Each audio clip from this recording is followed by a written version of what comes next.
Hello, I'm Tim, and this is Tim B. Not at Sea. I'm still stuck here in Quito, Ecuador, which all in all isn't the worst place to be stuck, that's for sure.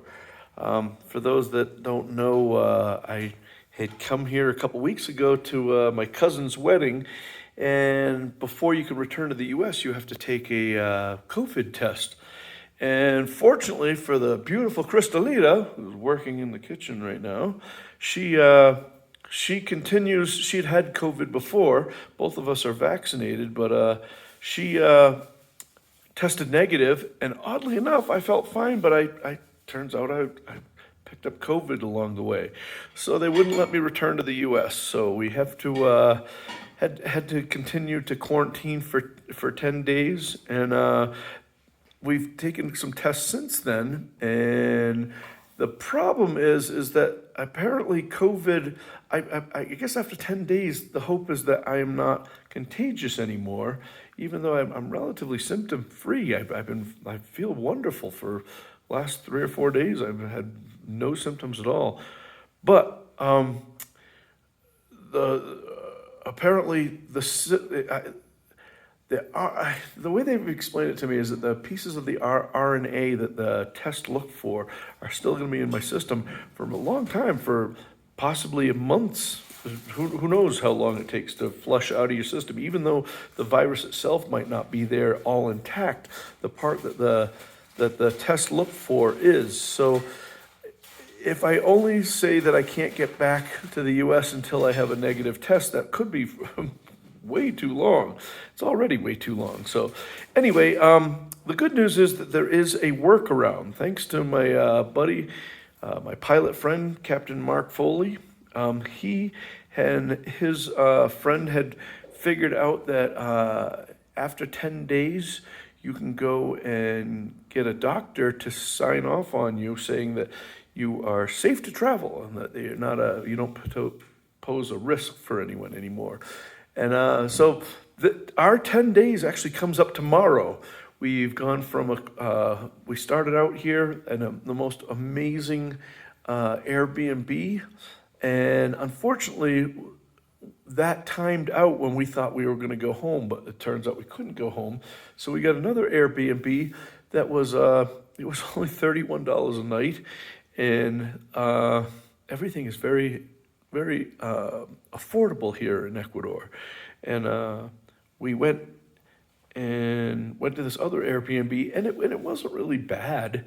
It had two bathrooms, and it was relatively modern, but it was on the other side of a hill, and it didn't get much sun, and there was no heat in there. But the big thing was it didn't have a Wi-Fi either, and the bed was really hard. So after putting up with that for 4 or 5 days, we finally pulled the plug on that and went to another place.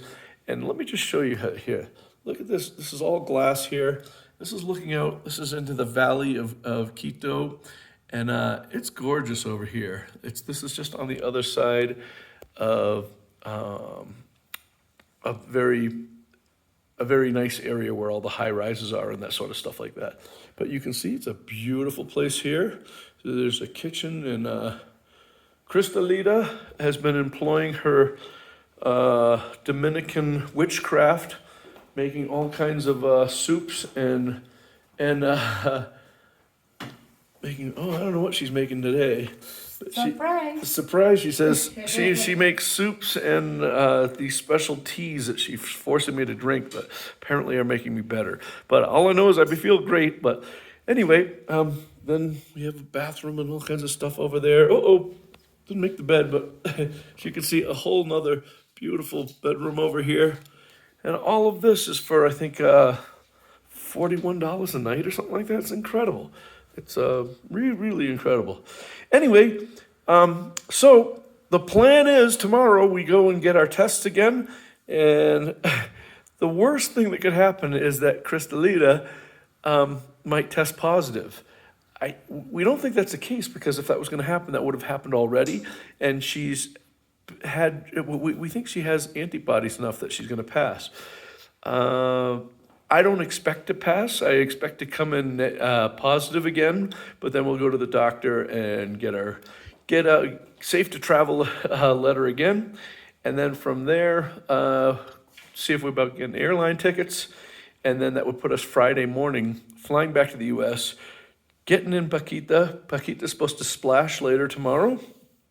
And loading it up with food and heading up the coast before some bad weather comes, and trying to get back to all the way up to Watch Hill, Rhode Island, so I can get back to work before I lose too much time over there. But I just wanted to give you guys a quick heads up. Because we're coming here only for 4 or 5 days originally, I didn't pack any of my laptops or any editing equipment or anything like that.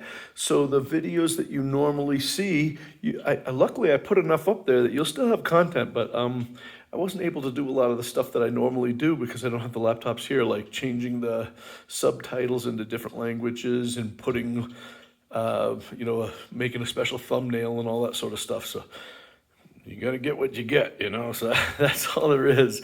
Anyway, if you guys feel the need or are willing to, please send us, whether it be prayers or good vibes. We could really use your help in Cristalita coming through with a negative test tomorrow and me getting my papers so that I can return back to the US with Cristalita.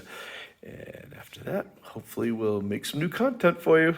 All right, you guys take care. And as always, I'll see you on the one. Oh, Cristalina, you want to say goodbye? All right.